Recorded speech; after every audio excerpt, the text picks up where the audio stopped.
2025, March 31, Monday. Devastating wildfires.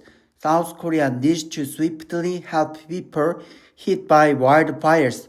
Overhaul response system. South Korea has suffered the worst wildfire disaster in its history in the past week, which has left a horrifying scar on the country's southeastern region. The unprecedented destruction and the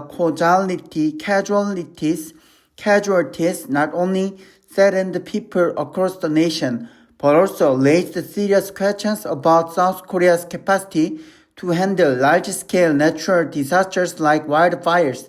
The massive wildfires, which started March 21 and spread rapidly to ravage North Gyeongsang province for a week, were largely contained as of Friday, but firefighters had to deal with wildfires reignited in other parts of the province early Saturday, and another large wildfire in South Gyeongsang province was yet to be fully contained as of early Sunday. The scale of the destruction is staggering. According to the Korea Press Service, the wildfires are estimated to have burned around 48,000 hectares of woodland, an area nearly 80% of the size of Seoul. The wildfires also destroyed an estimated 4,000 structures, including Gounsa, a temple designated as a UNESCO World Heritage Site. The Central Disaster and Safety Countermeasures Headquarters said Saturday the death toll from the fires reached 30, with dozens of people injured. As for the initial cause of the wildfires, police said Sunday that they have booked a 56-year-old man for allegedly causing a fire at the family grave in Uiseong County, North Gyeongsang province, that quickly spread to nearby cities including Andong due to strong winds and dry conditions. Authorities must conduct a thorough investigation to identify the exact cause of multiple fires that engulfed different parts of the southeast. First and foremost, the government must act swiftly to help people impacted by the wildfires and start implementing recovery efforts in the affected areas. Once relief efforts are completed, policymakers must look into what went wrong with the nation's wildfire response system and seek to overhaul related policies, measures, and organizations. The primary reason for reform is the growing risks related to wildfires. Experts predict that South Korea is likely to face more ferocious wildfires, partly because climate change is intensifying in a way that raises temperatures and generates dry conditions more often. Government data shows a troubling pattern.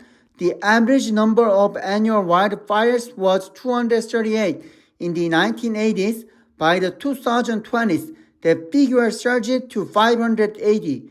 Over the past 3 years, wildfires have raged for an average of 204 days per year, suggesting that they are no longer seasonal but the year-round threat.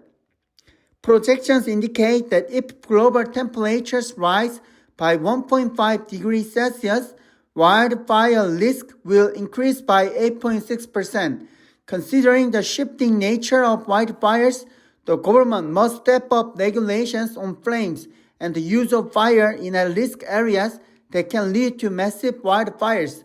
One area that needs investment from the government is large-capacity firefighting helicopters in consideration of the growing severity of wildfires.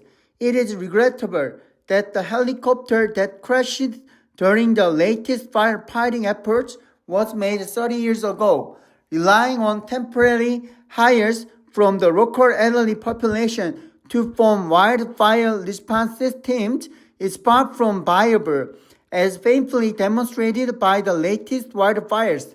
South Korea must professionalize its firefighting workforce, ensuring that trained specialists, not ad hoc recruits, are on the front lines. The wildfires in the past week also underscore the urgent need for stronger safeguards to protect vulnerable communities. To minimize casualties, authorities must establish preemptive measures for those living in high-risk areas. Local governments should identify at-risk individuals, such as the elderly and disabled, and develop tailored evacuation plans with dedicated support personnel. Moreover, no one should be left behind in the aftermath of a disaster due to bureaucratic hurdles or a lack of information. The government must ensure that all affected people can access wildfire relief programs without delay.